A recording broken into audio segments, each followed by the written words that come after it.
سلام، شب شما بخیر. به گفتگوی ویژه خبری خوش آمدید. حوادث اخیر کشور از جنبه‌های مختلفی قابل بررسیه. امشب قصد داریم که بیشتر به پشت صحنه حوادث اخیر کشور بپردازیم. آقای امیرآبادی عضو هیئت رئیسه مجلس شورای اسلامی مهمان ما هستند و آقای سراج کارشناس مسائل راهبردی و استاد دانشگاه با ما در استودیو هستند. حتما به سوالات مختلفی که در ذهن شما هست انشالله پاسخ خواهیم داد. آقای سراج، با شما من شروع کنم. حوادث اخیر خب از حالا بخوایم اشاره خاص بکنیم از مشهد هم شروع شد، اغلب عنوان شد که با دغدغه‌های اقتصادی، اما خب بعداً دیدیم که این حوادث به نوعی به جاهای دیگه کشیده شد و اون هم همراه با اغتشاش و آشوب. به نظر شما چرا این اتفاق افتاد؟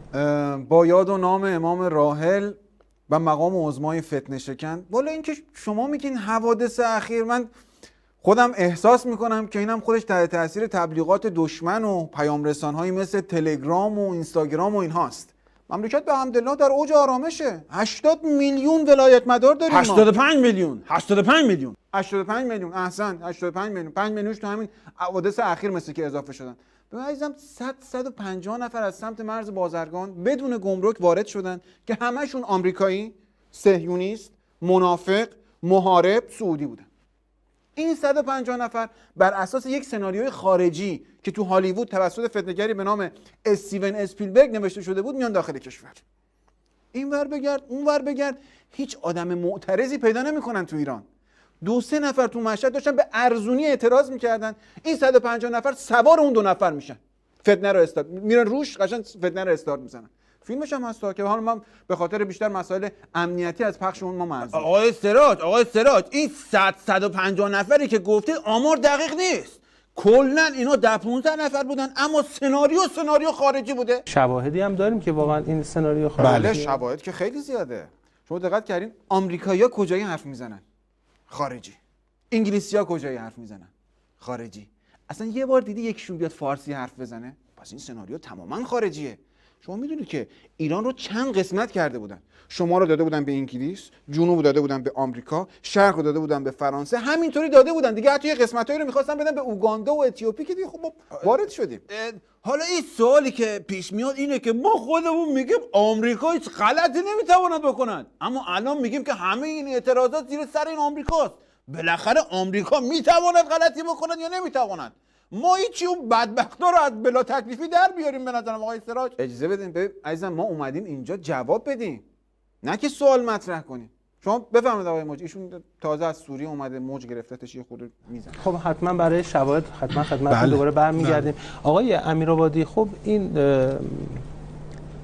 اتفاقاتی که در کشور رخ داد اغلب با مسائل و معیشتی و رفاهی و تو سال اول هم عرض کردم، اما خب بعدن که این اتفاقات افتاد، تحلیل شما چیه؟ آیا مسائل معیشتی رفاهی اصلا چنین چیزی نبوده؟ من تعجب میکنم شما چنین سوالی میکنی.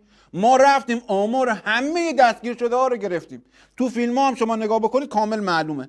اصلا مناطقی که توش اغتشاش شده همه مازراتی نشین، مرفه نشین. مگه اصلا تو ایران ما مشکل معیشتی داریم؟ نه. سناریوی خارجی رو داشته باش که از طریق پیام رسان تلگرام موضوع رو عملیاتی کردن. اتفاقا خیلی هم خوب شد، باعث خیر شد. تلگرام رو بستیم، خیالمون هم راحت شد، مردم هم الان خیلی خوشحالن. اجازه بدین در ادامه حرفشون، اصلا تلگرام واسه چی اومد تو این مملکت؟ واسه براندازی. واتساپ برای چی اومد؟ واسه صدمه زدن به ساحت ولایت.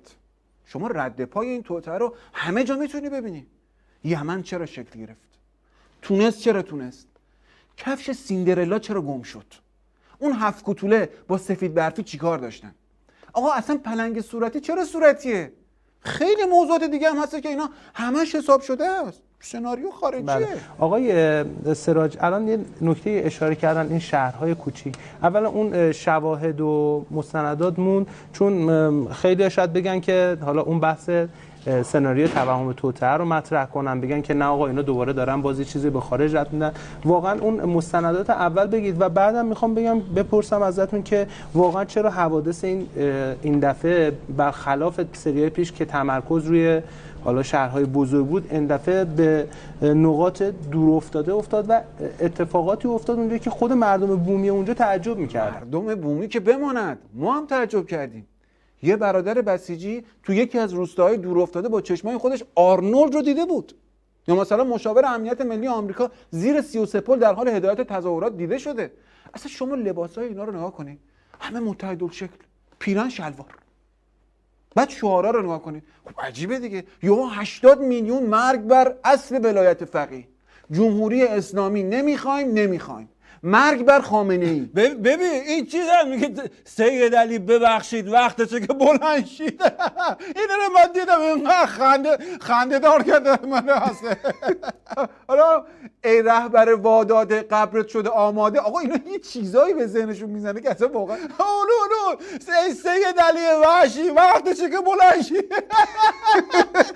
آقا بس خوب نیست که شما بفهم آقای موجود بفهم. آقای سراج، من حالا باز برمیگردم به همون سوالی که عرض کردم خدمتتون. هنوز من خیلی اون مشابهت‌های سناریوهایی که گفتید با اتفاقاتی که در عمل ما شاهدش بودیم و متوجه نشدم. مشابهت‌هاش والا منم خودم زیاد متوجه نشدم. آقای فراهانی شما متوجه شدین؟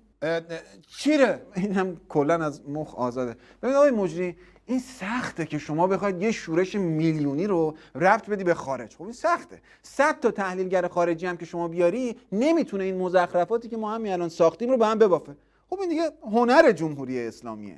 آقای فراهانی، حالا آقای وکیلی هم اشاره کردن که ما یه تفکیک قائل بشیم بین مردمی که حالا یه سری مطالبات داشتن تو اون بطن اولیه قضیه.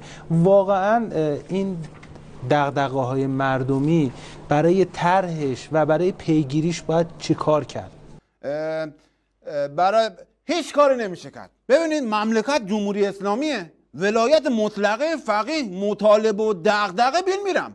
مطالبه داری زندان، دغدغه داری زندان. تو خیابون آمدی فقط جانم فدای رهبر یا چیزی که تو رگ ماست مال رهبر ماست، حالا همچی چیزی. آقای سراج خیلی وقتمون کمه، نکته پایانی اگر جنبندی بفرمایید از اون مباحثی که دارید. والا جنبندی اینه که به خاطر این موج حمایت گسترده به این مشروعیت عظیم از خود مقام عظمای ولایت تا ما در به در دنبالمونن که یه طوری حمایتشون رو روی مشروعیت ما چیکار کنن؟ ابراز کنن. یعنی شما الان نگاه کنی یه سری مسئولین که دارن چمدونشون رو می‌بندن، سکه و دلار هم که خب میدونید که ناپدید شده، یه سری بسیجی‌ها هم که فندک زیر کارت و کارت بسیجشون رو آتیش میزنن. ما هم که دیگه اگه مشاهده کنید 2 نفره اومدیم از ترس اینکه خلاصه یه وقت تو راه مسیر اینا شلوار. در جنبندی اجازه بدین در جنبندی باید به بسته شدن اینترنت و شبکه‌های اجتماعی هم اشاره کنیم که آقا راحت شدیم دیگه. آقای خاتمی هم گفتن که اینقدر نگید اینترنت برگرده، اینترنت برگرده. گفتن دیگه. کدوم آقای خاتمی؟ خب حالا مگه فرقی هم میکنه؟ آقای محمد خاتمی در ولایت مداری گوی سبقت از احمد خاتمی هم ربوده. این خودش از دست آورده فتنه هسته. بله. ممنون که تو این ساعت بیننده گفتگوی ویژه خبری بودید. امیدواریم که همینطور که مردم این بار هم طعم امنیت و دوباره تو اون شهرهایی که به آشوب کشیده شده بودن برگشت. الان تو هر شهری میرید قشنگ مردم دارن به کسب و کارشون برگشتن تو اون شهرهای محدودی که البته این اتفاقات بود و از اون طرف مطالبات مردمی هم انشالله با همت دولت و مجلس پیگیری بشه، اون مطالباتی که روش یه موج آشوبی سوار شد. ممنون که بیننده گفتگو ویژه خبری بودید. شب بخیر و خدا نگهدار. آقای سراج خودمونیم و این آقای موجی از خود ما هم بیشرفتره ها، یعنی رکورددار هسته. تشکر میکنم.